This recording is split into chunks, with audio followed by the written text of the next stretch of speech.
How do you get over unrequited love? A moment of silence for anyone who has ever loved somebody who didn't love them back. um,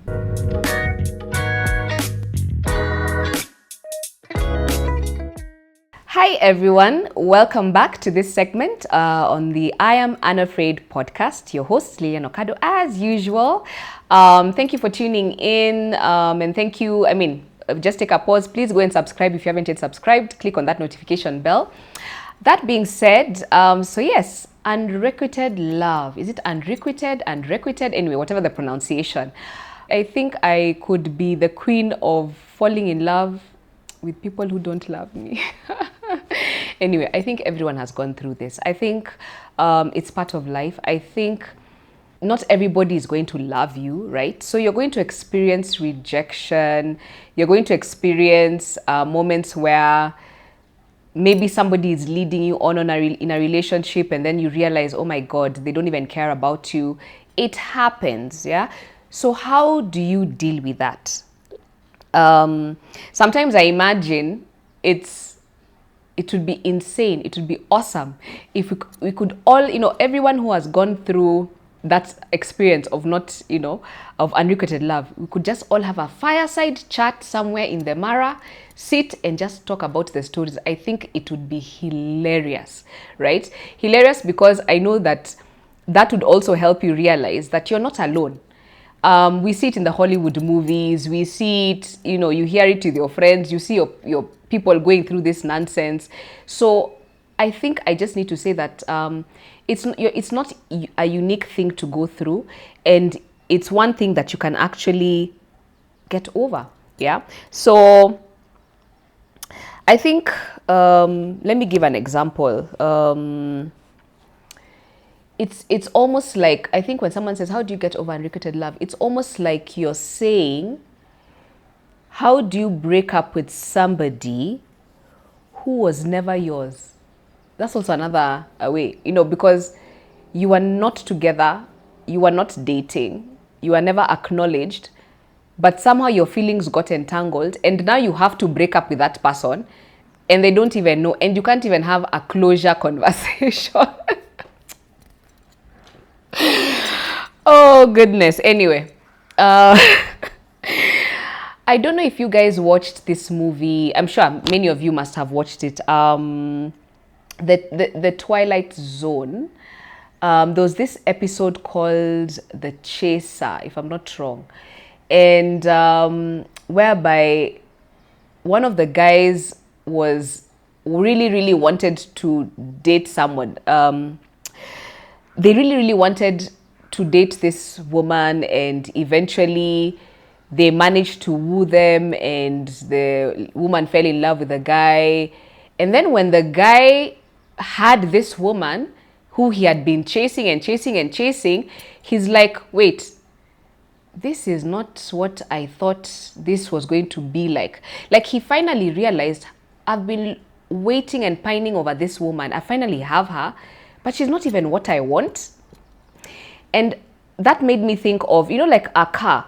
When you have a dream car, let's say, like for me, I love German machines. So one of my dream cars is the Mercedes Benz. So it's a beautiful car, right? Or let's say all these other fancy cars, the Rolls Royce and things like that. They look nice on the outside, but all these cars have a hood. And when you lift the hood, when you look inside, it's really messy. All those, whatever they are, guys, I'm not a mechanic, I don't know anything about cars. But when you begin to unpeel the layers of human beings, when you get to know people for who they are, the shine or that thing that you are really pining away before, reality sets in and you're like, this guy is just like me, right? So one of the ways that you can begin to get over unrequited love, and I think anyone who has ever asked this question is asking this question because they have struggled possibly for years to get over a lost love or a love that never happened. Yeah. And it's because you didn't get the opportunity to maybe even date this person. So you had already put this person on a pedestal. So they were perfect. Like now, if it's a guy, the guy is perfect. Anything he does, the way he smells, the way he looks. But because you never had the opportunity to get to know them, they're like perfect. So, but you need to remind yourself that there's nobody that is perfect. The minute you get to know that person that you really, really think is perfect, you'll be very surprised at how you'll just be like, nah, this is not the person I want to spend the rest of my life with. This is not the person I even want to be interested in. So that's number one. Always remember that everyone is the same, right? People are human beings, yeah, and no one is perfect. So that's number one. The other thing is self-love. Self-love. We talk about it all the time. Self-love. I think if you're stuck in unrequited love situation, maybe you need to investigate how much you love yourself.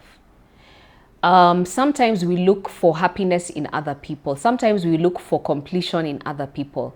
If you're still stuck in the past or stuck in this space, you focus so much energy there that you're unable to remember that you exist.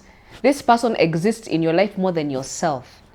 So I think one of the things that you need to do is to just begin to look inside, start taking care of yourself, what do I like? What does Lillian Okado like? What do I like doing? Discover yourself, start exercising, go to the gym, go to the theater. I don't know, guys. Figure it out, yeah? But if you're stuck loving someone 10 years, 20 years later, the problem is not that person. The problem is really you. And the problem is that maybe something happened when you were, I don't know, maybe something happened that made you feel incomplete on your own, and hence need this person in your life to begin to feel complete. And usually that's a very hard pill to swallow or even to accept about yourself. But the minute you have that space, you have that conversation on self-acceptance, it helps. So let me tell you guys a funny story. I've just remembered something. I am on the I Am Unafraid podcast, and I am unafraid, so I'm going to share this story. When I was younger, in primary school, I had moved to this new school. I think that was in standard 4, 5.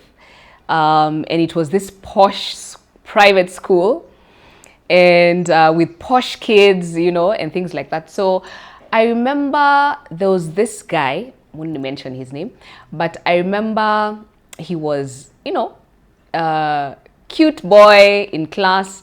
Most of the girls loved him. He was light-skinned. He was just a very cute person. I remember he had nice, long fingers. I don't even know why that's relevant, but those are the things I remember about him. But in primary school, or when I was younger, I'm a dark-skinned chick, right? And I grew up with a lot of insecurities. I grew up with insecurities because I used to get teased a lot about my skin tone. And there's a time there when I used to be called Blackie, Chausiku. Hey, I was tormented. Hey, children can be rough. So, night, and I hated it. I'm still dark skinned, right? But I've grown out of that. But when I was younger, I hated it. And so back in the day, I don't know about now, but back in the day, even then, there was a lot of colorism, even amongst ourselves, even as kids. And the light-skinned kids were always, or in my mind, maybe with my own insecurities, the light-skinned kids always seemed more popular than the dark-skinned girls and boys, or more so the dark-skinned girls. Anywho, so I'm in this school. I've just moved in to this new school, really nice school, and there's this really fly boy, and all the girls are into him. So I remember thinking, oh well, I don't stand a chance. And then I was shy, introverted. I can't talk, I can't express myself. I was just, in my own little corner. So of course the really hot girls, it would get his attention and everything. But here's the thing. This guy, it was very interesting. One day I think he came and for some reason we started talking and he asked me for my number. Now back in the day we didn't have mobile phone numbers, but if you were lucky, your parents had a landline. For the Gen Zs, I'm sure you don't understand what a landline is, but it's that phone which you dial up, right? You're like, anyway, yeah, so we had a landline. And I think till today I still remember the number of that landline. So that was the era, yeah. So he asked me for my home landline number. And I was like, interesting that this guy wants my number, So I gave it to him, but I was secretly like, wow, this guy wants my number. So I gave him my number. Now here's the funny and a bit sad thing about everything. This was the first boy that ever, I think, noticed me and actually wanted to be my friend and wasn't embarrassed to be with me because of my dark skin. So, but then that is just part of it. What I realized was, so I gave him my number. Then I remember the first day he called me, we had a conversation and I was so excited. I was like, oh, he's so cool. This boy likes me. But then the next day we go to school and the boy acts like he doesn't know I exist. I was like a fly on the wall. And I was like, hi. And it was like he hadn't seen me. He didn't see me. We're in class. I'm trying to talk to him. He's like being mean. And I was like, wait, what's happening? And it kept on happening. So this guy would call me, this boy would call me after school. We'd talk. But in school, because all the other pretty girls are there, he would act like he doesn't even know I exist. Now, why am I telling you this story? This was part of the beginning of my insecurity, right? In terms of just me feeling less than, and not beginning to accept myself. So even when you talk about self-love, even as we tackle this topic of unrequited love, I realized because of that one incident, I learned to, because I perpetuated, like he would consistently call me at home and I would accept it. And then in school, when he doesn't talk to me, I would still accept the behavior. So it's so funny, even as I continue to grow up into my teenagehood, into high school, campus, adulthood, it hit me years later that the reason why sometimes I would get into situationships with guys who did not reciprocate my love or attention was because I had learnt or built a bad habit when I was a child of accepting rejection. So I'm saying this story and I'm being vulnerable with you guys because it's possible that there's something that happened in your past that is still keeping you stuck in the past in terms of your behavior and in terms of you being unable to get past breakups, to get past rejection. And so that is possibly another thing that can help you get past unrequited love or begin to understand why you struggle with it. So if you struggle with it, look into your past, guys. Who have you been dating also? What has happened in your childhood? I don't know. Think about it. So that's another thing. Something else you can do is, again, get off social media. Social media is such a facade sometimes, and for a period of time we need it. We need it for entertainment and all those things, fine. But if you're in that situation where you're feeling unrequited love, sometimes too much exposure to social media and seeing people in love and I don't know what can enhance it. And because it's such a facade, you think that it's real, but social media is not real. And I say this because I've met people who meet me in person and they're like, the person on social media and the person who's here are two different people. And I'm like, yes, the person on social media is the person I want you to see. But the real person that I meet every single day, that's me, right? And social media has a way of making us feel unaccepted, unloved. And when we get in situations of rejection, it worsens the feeling because we are consistently being reminded that people are together and in love. Something else you can do is no contact. Like if you break up with somebody, or you want to get over somebody, just stop talking to them. Stop going on their social media. Stop haunting them. Stop stalking them. Stop thinking about them. Just throw away their things if they gave you something. Forget regurgitating their memories in your brain and all that. But also, I think unrequited love, or feeling unrequited love, also has to do with ego. I think we can be egotistical human beings. And this is something that you really have to look at yourself in the mirror and ask yourself, why am I feeling so bad that somebody is not reciprocating my love? Like, what really is it? Is it that I am unhappy that they're not loving me, or is it that my ego is ticked off or is affected? Is it an ego issue? Because, and think about it this way, in a different episode earlier, I talked about unconditional love and what unconditional love really is. If you think about it, if you really love somebody, whether they love you back or not, you should be able to be okay with them loving somebody else. That's what love is. That's what really true love is. So it's really nice and dandy and awesome when a guy reciprocates your love, or a chick reciprocates your love. But if they don't, if you truly, truly loved them, guys, think about it. Love should be freeing. Like, it should not confine you. It should not restrict you. It should not restrict somebody else. So ask yourself, do you really love that person that you're holding on to? Or is it your ego that was affected? Yeah. So I think I want to end with something that the beginning of this year, I read a book. I went through it. I did this book, I think in 2004. It's called The Purpose Driven Book by Rick Warren. It's a book that you go through over 40 days of just trying to figure out what your purpose is in life. So at the beginning of this year, I decided I was going to do it again on my own. Like, the first time I did it in a church context.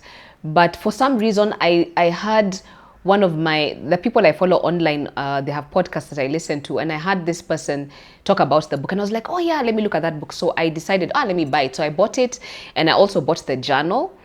And again, this may apply to people who are people of faith, because it's really a book that talks about God's purpose for your life and what your purpose is, or how to find your purpose in terms of the God way. So why I'm mentioning this book is because there's a chapter in that book that really, really helped me. And I think it may help you deal with unrequited love. You understanding that you are whole, that you are beautiful, that you're amazing the way you are. Now, Rick Warren talks about the fact that it doesn't, and for me, this was the chapter that one chapter is the one that I think I remember out of the entire book. And I think it's chapter 1 or chapter 2. There's a paragraph in the book where he says that it doesn't matter who your parents were. It doesn't matter whether they were good parents, terrible parents, whether they were, it doesn't matter their makeup. But your dad and your mom had the perfect genetic DNA or makeup to create you. Like, in their imperfections, in their craziness or whatever. Maybe they were good parents, fine. But you are so important that it needed your dad's and your mom's genetic makeup to come together, the DNA, to form you, to form a custom you, to form a unique you, a almost perfect you. Of course, we're not perfect human beings, but the way God created us, he created us whole.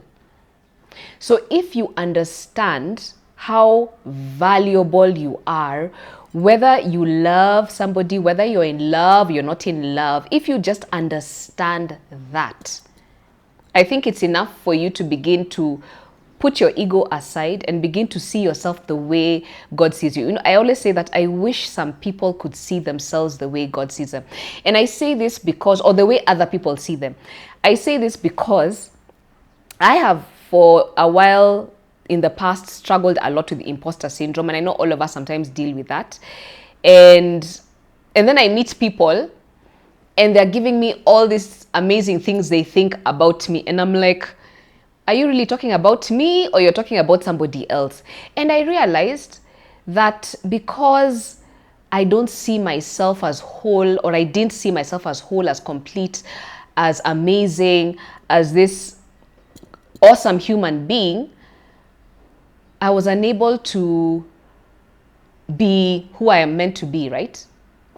So basically, guys, that's all I can say about this section on unrequited love. Love yourself. See yourself as God sees you, because you're who you are. You are complete. You're complete. Yeah. So thank you very much for tuning in. See you in the next segment. And just to summarize on the points in terms of, just in case you didn't catch it. Okay, so how to get over unrequited love. Number one, just know the person that you are pining over is not perfect. And the only reason that you think that they are is because you don't know them well enough. Once you put up the hood, or you pull up the hood and see what's underneath, what's inside them, you may not be so impressed. Yeah. So always remember, that's the reason why you feel you're experiencing unrequited love. Secondly, self-love. This is important. You have to love yourself. You have to start thinking about what are the things that I can do to raise my self-esteem, my self-worth, because a lot of the times if you're not feeling unrequited love, it's because you have no self-worth. Then get over social media. It makes things worse. Don't follow people, block people if you have to, go into no contact, and so on. And then your ego. Yeah. Love is unconditional love, removes the ego. So maybe your ego is in play and you need to really sit down and question yourself. Is it about the fact that somebody doesn't love you, or is it the fact that you feel bad that they don't love you?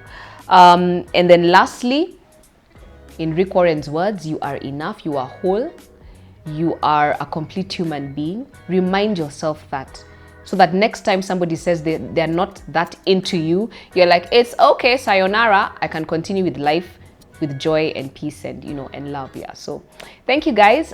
Please like and subscribe, comment. Please let me know how you thought about this episode, and also send in your questions. If you want me to talk about something specific, please let me know. Click on that notification bell, and see you soon. In the meantime, stay unafraid.